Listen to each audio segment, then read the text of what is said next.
This is week 11 of Sloth game development. Probably the first thing you'll notice right off the bat is the menu screen now has an animation on it. I kind of felt like I didn't really want to put the name of the game on the title screen, funny enough, but I wanted like some indication of what they were playing, so now I have this kind of graphic that shows Dozer and Euka, like where they're going. I think it works for now, and I like it, so I'm going to keep it. This week I also worked on a lot of the sound stuff, so if I go to settings I can show you that now there's selectors for the sound effect volume and the music volume, which I implemented both of those features this week, and I can show you that in a little bit more. And another big thing I worked on was just one level. They're getting a little bit more complex, so they're harder to just kind of just like crank out 2 or 3 in a week. So my level this week, I just got one done basically. So let me go to that level, which is level 6, and I'll show you what it looks like. I also added music. I don't know if it actually comes through on the speakers, but we'll see. So I'm going to go ahead and play through level 6. This is the latest level that I've built.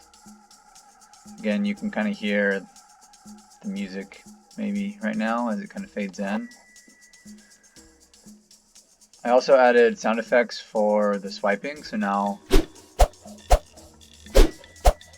when you actually attack, it swipes. This is just a little graphic here that shows you're at a castle. So that's kind of cool.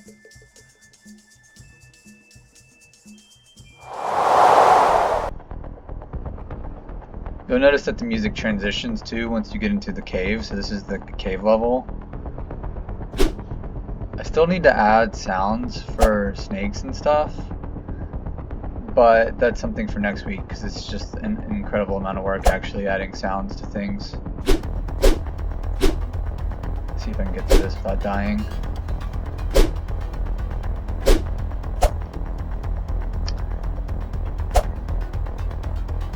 Part of designing this level too is I added these bats. They kind of just go to your location, turn around, and then fall back asleep.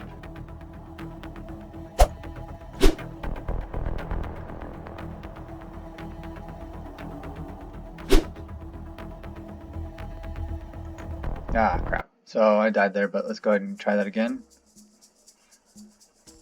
We'll speed run it this time.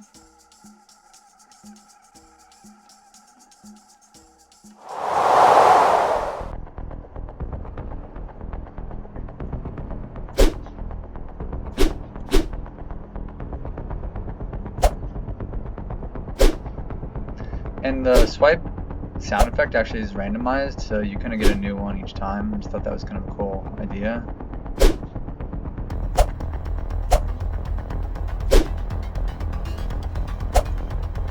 And I just killed that bat, you can kind of see it. Death animation. And you can kind of see the attack animation there. Probably I'm going to die on this one again, but that's okay. Try to get through it.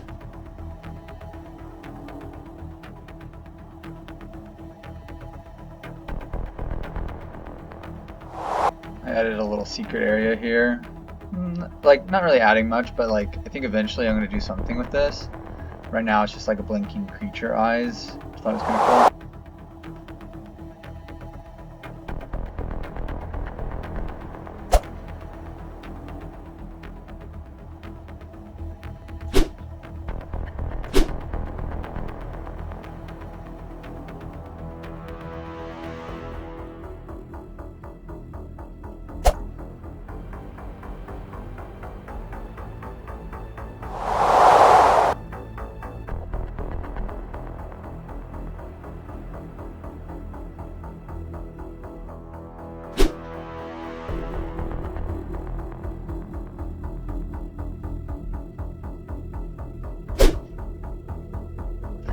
I also updated a lot of the code this week just to try to make it run a little bit better. I had a lot of code actually in update.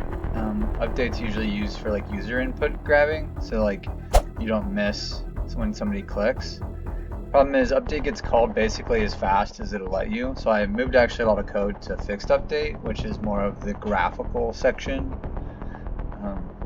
So that's hopefully going to help it run better on mobile when I get to that point.